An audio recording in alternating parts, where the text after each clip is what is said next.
जय गुरुदेव। गृहस्थ धर्म क्या है?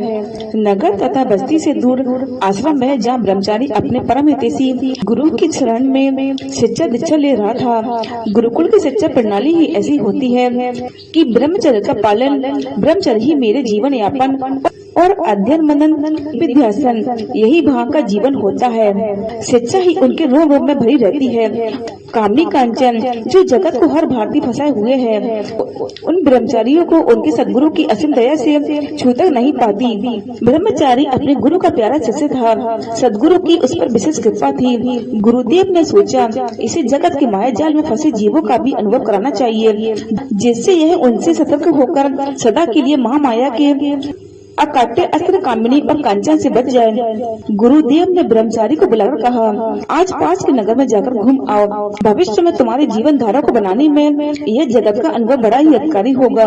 वे ब्रह्मचारी दिन भर चलकर मार्ग के दृश्य तथा नगर के कोलाहल भरे वातावरण को आश्चर्य से देखता हुआ संध्या होते होते नगर में पहुंचा। मार्ग की क्लांति तथा उसके लिए विचित्र और कौतूहल में वातावरण के कारण वह थका सा एक एकांत स्थान में बैठ गया।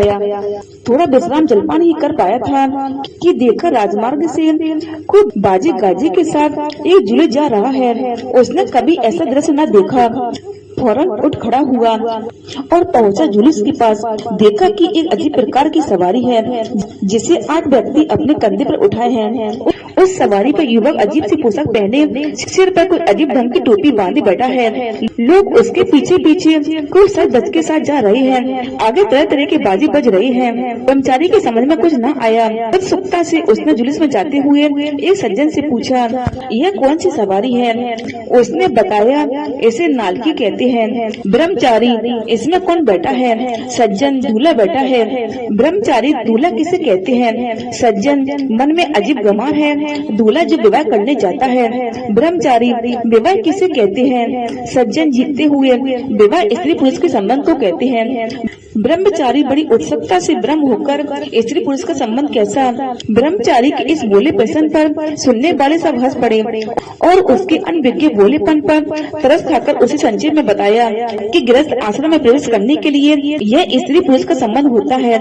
यह युवक जो सिर पर मुर बांधकर तथा इस पोशाक में नालकी पर जा रहा है, वह विवाह करके अपनी स्त्री को इसी पर लेकर लौटेगा। फिर अपने घर जाकर स्त्री के साथ आनंद के साथ रहकर अपनी गृहस्थी चलाएगा।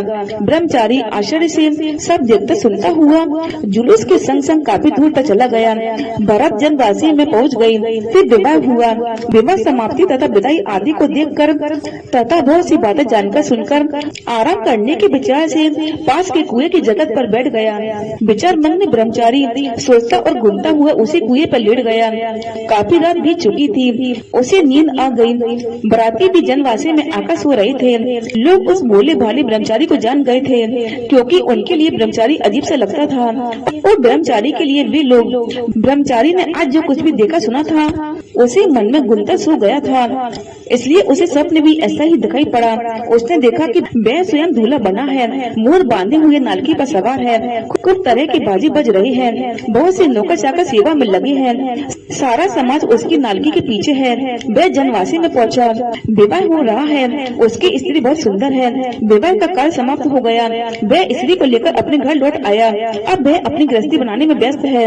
अब रात हो गई। उसने स्वप्न में देखा कि वह अपने कमरे में सोया है। रात्रि में उसकी सुंदर स्त्री उसके पास आई। वह उसके बगल में सोना चाहती है। ब्रह्मचारी बड़ा उमंग और रंग में पूरा नहीं समाता है। तब तक उसकी स्त्री उससे कहती है, खिसक जाइए तो मैं भी सोऊं।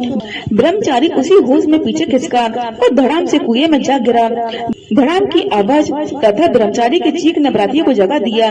लोग कुएं की ओर दौड़े। ब्रह्मचारी को किसी प्रकार से कुएं से निकाला गया। काफी भीड़ लग चुकी थी उस कुएं के पास। ब्रह्मचारी से लोग तरह तरह के प्रश्न करते रहे। चिंतामग्न ब्रह्मचारी ने अपनी गंभीर तथा निश्चयात्मक आवाज में लोगों से कहा कि मैंने स्वप्न में विवाह किया, तब तो मुझे कुएं में गिरना पड़ा और ये बेचारे तो सचमुच विवाह कर रहे हैं। इनकी क्या दशा होगी? संसार के लोगों की यह दयनीय दशा मैंने देख लिया। जिसे ये बेचारे बहुत अच्छा और सुखदायी समझ रहे हैं। उस कामनी और कांचन के माँ जाल के स्मरण मात्र से तो मेरी यह दशा हो गई। इन बेचारों का हाल भगवान ही जाने। वह तुरंत उठा और पहुंचा अपने गुरु के आश्रम पर। उसने अपने परम पूजनीय गुरुदेव से सब अनुभव कर डाला। उसके गुरु ने उसे समझाया, बेटा यही संसार और संसारियों की दशा है। संसार के लोगों का सबसे बड़ा बंधन यह पाड़ी ग्रहण है। मनुष्य छोटा से छोटा बंधन भी स्वीकार नहीं करता है, पर इस सबसे बड़े बंधन को बाजी बचा बचा कर सैकड़ों के संभोग स्वीकार करता है। पर इसके भी नियम है। गृहस्थ आश्रम सर्वश्रेष्ठ आश्रम है, पर कब? जब गृहस्थ आश्रम के सब नियम माने जाएं, सदगुरु के वचनों को याद कर सदा उन नियमों का पालन करते हुए, सदा साधन भजन में रत, अतिथि महात्मा की सेवा करते हुए, एक नारी ब्रह्मचारी का विचार रखकर, स्त्री को भोग की वस्तु न समझकर, जीवन संगनी और सहयोगी के भाव से धार्मिक सदाचारी जीवन व्यतीत करने वाले तथा ब्रह्मचर्य का निश्चित काल तक पालन करने वाले को ही गृहस्थ आश्रम सर्वश्रेष्ठ प्रतीत होगा। जय गुरुदेव।